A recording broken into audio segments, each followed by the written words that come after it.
So a lot of us just go out there and we say, oh, I am going to just tell her my task. You just send an email. Hey, I need a graphic created for my launch next week.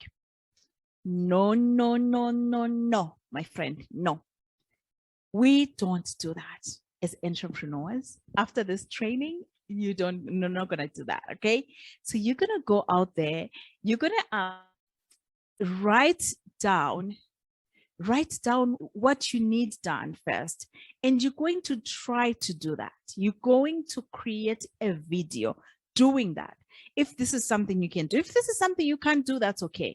But if this is something you can do, you're going to record yourself on a video and say, I am going to create a graphic, and do it as you record. Say, these are the colors I like. These are the styles I like. This is how I create my graphics.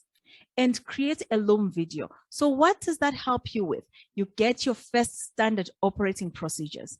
A business without a standard operating procedures doesn't exist. Really, you can't even sell it. You can't sell a business without SOPs. If you want to sell a business, you have to have SOPs. So you need to start creating your SOPs every time you hire.